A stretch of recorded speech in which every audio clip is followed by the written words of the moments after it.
Alors, je viens de recevoir mon colis Roxinail, comme vous pouvez le voir. Alors, voyons comment se présentent les couleurs que j'ai choisies. J'ai pris un doré à paillettes,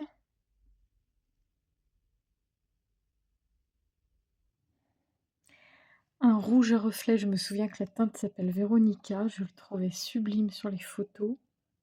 Là, on voit pas très bien les reflets. Et le pearl que je trouvais trop joli, transparent avec de beaux reflets nacrés.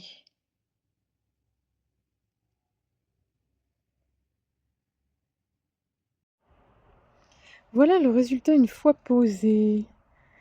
Franchement, j'adore cette couleur. Je suis amoureuse du pearl. Il y a des reflets nacrés dessus qui font bleu, rose, violet. Ça rend franchement bien. J'ai jamais eu des ongles aussi beaux. Dommage que ce soit des faux. Bon, voilà pour la longueur. C'est un peu plus long que ce dont j'ai l'habitude. On voit dessous mes vrais ongles.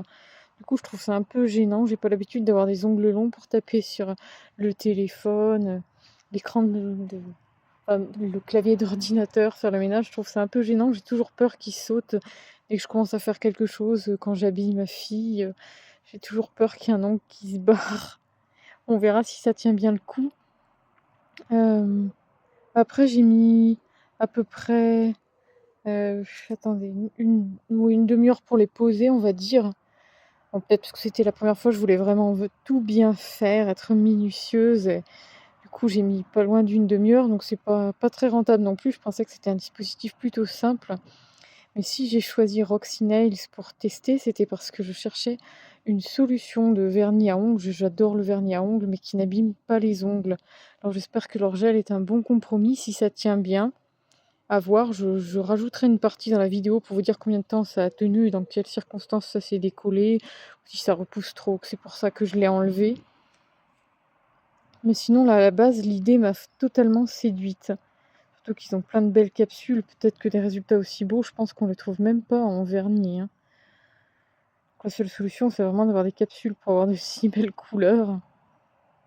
À voir, à voir. Donc je vais tester et voir aussi si ça fait jaunir mes ongles comme le vernis d'habitude, si ça les rend cassants ou pas. Ça sera vraiment un test et je vous donnerai ça, je donnerai un petit peu ces petites informations après l'avoir testé un certain bout de temps. Bon, tout ça pour dire que ça n'a pas été une réussite pour moi, qui fait beaucoup de choses avec les mains, je pense comme beaucoup de femmes. Déjà, j'ai une petite fille de 3 ans, donc déjà rien que pour l'habiller, c'était la galère. Pour faire la vaisselle, tout ce qui est ménage à la maison avec les mains, j'avais toujours l'impression de ne rien pouvoir faire. J'avais toujours peur qu'un ongle se décolle dès que j'appuyais un peu trop sur la partie où il n'y avait pas de colle, on va dire, parce que tout ce qui est ongle est collé. Mais après, extra court, ça restait très long pour moi. En fait, pour vous dire, extra court, c'est à peu près pile poil ma longueur habituelle, celle-ci là que je porte actuellement. Mais extra court, ça faisait quand même trop long pour moi. Il y avait, bah, comme vous avez vu dans la vidéo, une bonne partie qui n'était pas maintenue par la colle. Même si j'avais eu les ongles plus longs, j'avais peur que ça ne corresponde pas parce que extra court, en fait, la forme étant un peu en pointe au bout sur le From Spacey. Je me suis trompée d'ailleurs, c'était pas le Pearl, c'était le From Spacey que je portais. Et donc tous ceux qui ont cette forme-là deviennent ça se termine en triangle et du coup, si l'ongle pousse trop dessous, on commence à voir les côtés qui dépassent. Les miens étaient limites. Donc du coup, la pointe est obligatoirement beaucoup plus longue que l'ongle naturel. Visiblement, on peut rien y faire. Ou alors, il faut couper le véritable ongle par-dessous une fois que le faux est collé. Peut-être éventuellement, mais bon. Tout ça pour dire que je pense que plus l'ongle est adapté à la taille, moins il y a de chances qu'il saute puisqu'il est quasiment collé en entier. S'il y a une partie qui n'est pas collée, il y a un risque que ça se soulève et que ça fasse levier à cet endroit-là. Donc le premier jour, au bout de 4-5 heures déjà, j'en ai perdu un parce que j'ai rattrapé ma fille qui faisait la folle, qui a failli tomber. Donc flof, il y en a un qui a sauté, mais je me suis dit je vais quand même leur accorder leur chance parce que là c'était exceptionnel. C'était vraiment, on va dire, une situation de violence entre guillemets. Donc je l'ai recollé et le suivant, je l'ai perdu au bout de 2 jours après. Euh, en habillant tout simplement ma fille. Cette fois, il a sauté quand même, donc ça aura tenu 2 jours avec le gel. Donc pour moi, c'est pas... Je pense que la tenue est un petit peu mensongère. Après, tout dépend des ongles, parce que comme j'en ai eu marre en voyant qu'ils sautaient régulièrement, je les ai tous enlevés. Et par contre, ceux qui étaient sur les pouces, ils étaient collés du feu de Dieu. Il y en avait quelques-uns, 2 ou 3 sur les mains qui étaient ultra collés, d'autres quasiment pas. Donc à savoir, pourtant j'avais appliqué le même procédé sur tous les ongles. Je sais pas vraiment de quoi ça vient. Peut-être parce que le pouce est plus grand, il y a une plus grande surface d'adhésion, je ne sais pas trop. Mais c'était vraiment surcoté la tenue. Pour moi, ça n'a pas tenu longtemps. Donc sachez pour quelqu'un qui fait beaucoup de choses avec ses mains, mais même avec des ongles si longs, comment ne pas appuyer dessus rien qu'en s'habillant, en serrant, en fermant son collier par exemple, je vois pas trop comment faire.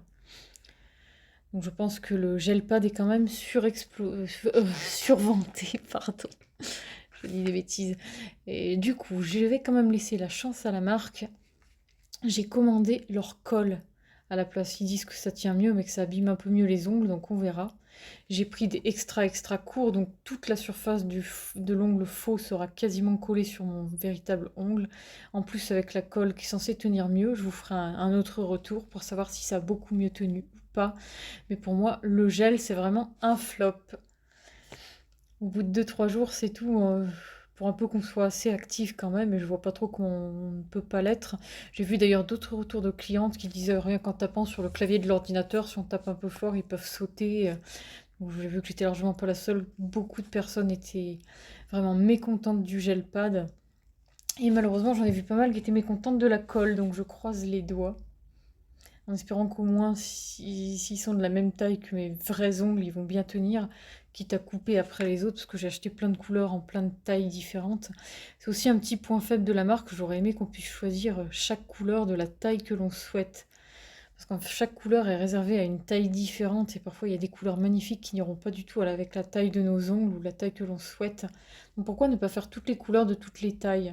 Je comprends pas trop, c'est plus marketing, ça intéresserait plus de personnes. Et pour ce qui est du fait que ça n'abîme pas les ongles, bah sachez que les miens sont peut-être quand même sensibles, mais ça les a presque autant abîmés que d'habitude quand je mets du vernis. Quand je mets du vernis à ongles, c'est-à-dire qu'ils deviennent très rapidement fins, ils se courbent légèrement, ils deviennent un peu jaunes. Je sens à la matière qu'ils sont étouffés, qu'ils sont fragiles. Ils deviennent rapidement transparents, donc un flop aussi de ce côté-là.